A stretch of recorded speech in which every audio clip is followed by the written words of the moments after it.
Mindfulness and productivity go very well together because what mindfulness does, being that it's present moment awareness, is it helps your brain to focus on what's right in front of you at the time. So if you're feeling scattered, and that's very, very common right now, our attention is being pulled in so many different directions, we're being interrupted and disrupted constantly. So what mindfulness does is it allows you to be able to look at what's right in front of you and sustain your focus over time. A lot of times we feel like we have to multitask, and that's a little bit of a misnomer because our brains really haven't evolved to the place where we really can split our attention equally. It's really in one place or another, with maybe a little bit feeling like it's going into the other arena, but we're really not focusing very well. So oftentimes you'll see people, they'll be in meetings and the phone's out and texts are going on and emails are going on. You're only catching half of what's being said in the meeting. People walk off, they think they've got it all. Now there's a miscommunication, there's a misunderstanding, you've got to go back and fix that. Or the instruction wasn't really clear on how a procedure is going to change, so now you're doing it wrong, there's a problem there, or you don't understand it because, again, you were feeling very scattered or you were feeling pulled in a lot of different directions. So mindfulness allows you to just be in the moment. Let's take in everything that this moment has. And again, there's training. You have to train the brain in order for that to happen. So we're going to do a little bit of that now, something you could do literally in a meeting.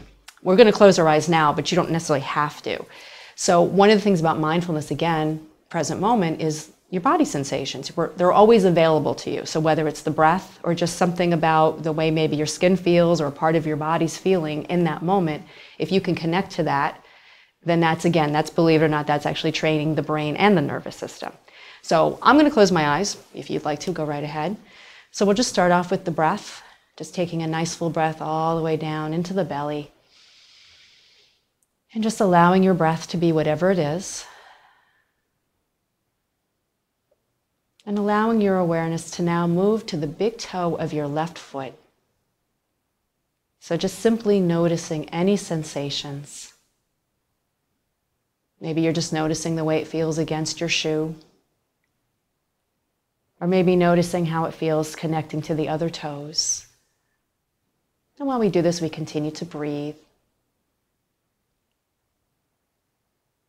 And bring your awareness now into the bottom of the foot.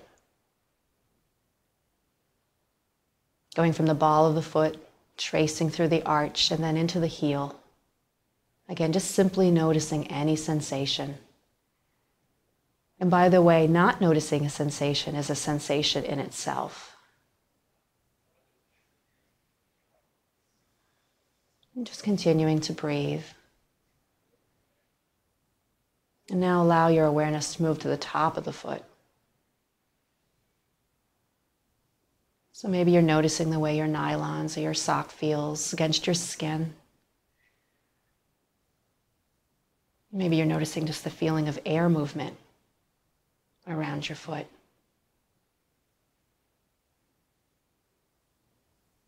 And when you're ready, you can open your eyes. Now you can go through the whole body. In fact, oftentimes we do that. It's called a mindful body scan. But if you only have a few moments, just doing one part of the body is really helpful. And the idea is to really, really connect. So you can also go inward. You can say, how does my bones feel right now? How does maybe my pulse feel, or how would I imagine it to feel? As well as the skin and maybe just the way the foot feels on the ground. You can go to town with it. But again, it's connecting to that sensation. So the idea is to remind yourself, maybe have a little sticky, to help yourself connect back into that, because every time you do that, you start to train the brain in order to be able to focus again on what's going on for it right then and there.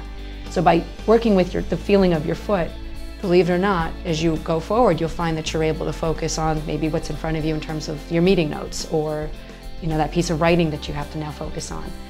It can be really helpful. It has that nice cumulative and longer standing effect, but you have to do it. And doing it frequently, doing it for longer periods of time definitely brings out that benefit.